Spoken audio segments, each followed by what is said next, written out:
आज आपण उपवासाचा अतिशय खमंग कुरकुरीत असा एक पदार्थ बनवतोय।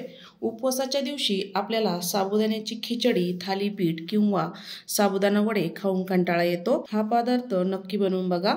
नमस्कार, मी ज्योती, ज्योतिष किचन मध्ये सर्वांचं खूप खूप स्वागत आहे। साहित्य बघूया। छोटा कप आपण इथे साबुदाणा घेतला आहे। एक मोठी वाटी भगर घेतली आहे। सर्वात आधी आपल्याला मिक्सरच्या भांड्यामध्ये साबुदाणा टाकायचा, झाकण लावून याला सुरुवातीला फिरवून घ्यायचा आहे। इतका बारीक करून घ्यायचा। त्यानंतर भगर टाकायची।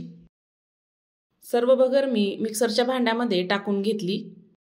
झाकण लावून याला मिक्सरला छान फिरवून घ्यायचे, बारीक करून घ्यायचं। या पद्धतीने बारीक करायचे आहे। हाताला अशी खरखर लागली पाहिजे। त्यानंतर कढईमध्ये 1 चमचा तेल टाकला आहे। तेल छान गरम झाले की अर्धा चमचा जिरं टाकायचं। हिरवी मिरचीचा ठेचा टाकायचा 1 चमचाभर। तेलामध्ये छान परतून घ्यायचं आहे 1 मिनिटभर। छान परतल्यानंतर पाणी टाकूया। 2 वाट्या इतकं पाणी टाकलं आहे। चवीपुरतं मीठ टाकायचं। छान असं मिक्स करून घ्यायचं आणि पाण्याला उकळी आणायची आहे। पाण्याला छान उकळी आली। बारीक केलेलं भगरीचं आणि साबुदाण्याचं पीठ टाकून घ्यायचं आणि छान कमी गॅसवर घोटून घ्यायचे। यामध्ये अजिबात गिठोळ्या होत नाही। छान अशा गिठोळ्या मोडत पीठ आपल्याला छान शिजवून घ्यायचं आहे। एकसारखं असं मिक्स करत राहूया। बघू शकता अजिबात गिठोळ्या झाल्या नाहीये। छान असं पीठ घट्ट झालं आहे। कढईला अजिबात पीठ चिटकत नाहीये।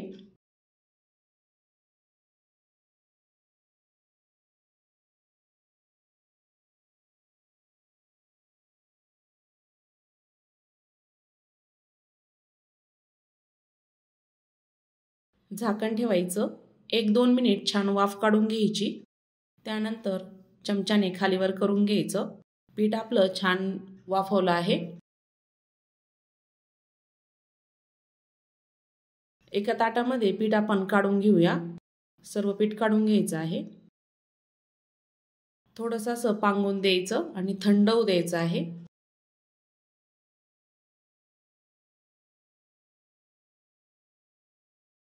सात ते 8 मिनिटानंतर पीठ आपलं छान थंड झालं।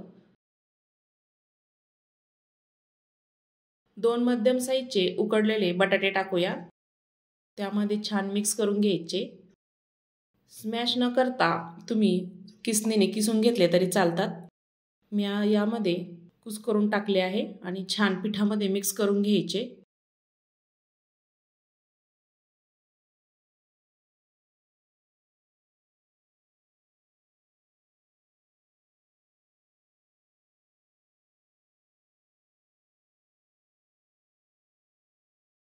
बटाटा छान बारीक झाला आहे पिठामध्ये। छान असं मळून मळून घ्यायचं। सुरुवातीला गोळा तयार करायचा। गोलासा गोळा तयार करून घेतला आणि ताटामध्ये असा थापून घ्यायचा आहे तो। हाताला थोडंसं तेल लावून घ्यायचं आणि असा थापून घ्यायचा ताटामध्ये।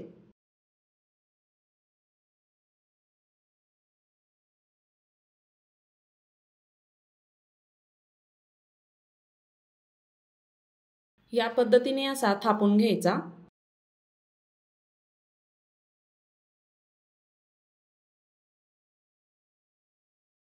मध्यम साईजचा असा थापून घ्यायचा। त्यानंतर वाटीने एकसारखं करून घ्यायचं।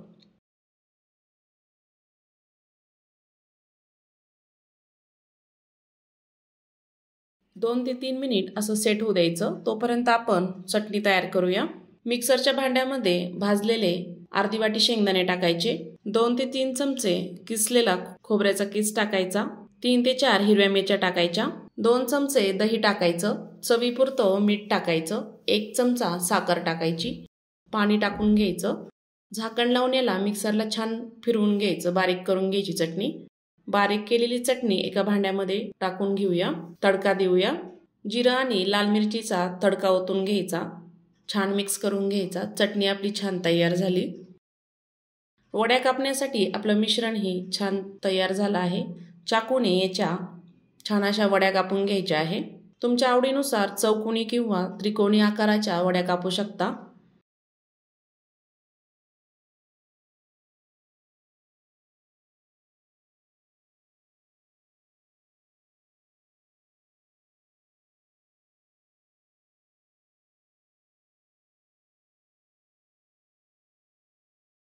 सर्व वड्या मी इथे कापून घेतल्या. तुम्हाला एक वडी काढून दाखवते. या पद्धतीने चौकोनी वडी कापून घेतली. सर्व एका ताटामध्ये ठेवायचे आहे.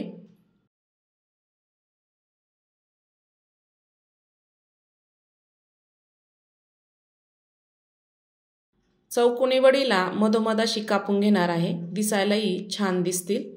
ह्या पद्धतीने मस्त अशा वड्या कापून घेते सर्व.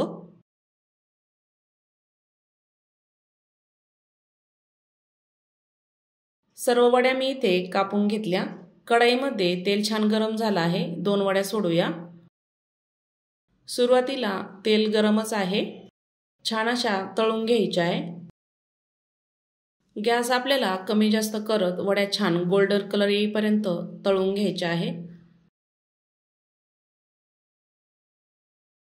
छान अशा वड्या तयार झाल्या. बघू शकता मस्त गोल्डन कलर आला आहे. भगरीच्या आणि साबुदाण्याच्या कुरकुरीत खुसखुशीत चविष्ट अशा वड्या तयार झाल्या. नक्की तयार करून बघा. ज्योतिष किचनला अजूनही सबस्क्राईब केलं नसेल तर नक्की सबस्क्राईब करा. बेल आयकॉनला क्लिक करा म्हणजे नवीन रेसिपीचे नोटिफिकेशन सर्वात आधी तुम्हाला मिळेल. पुन्हा भेटूया अशाच छान रेसिपीसोबत.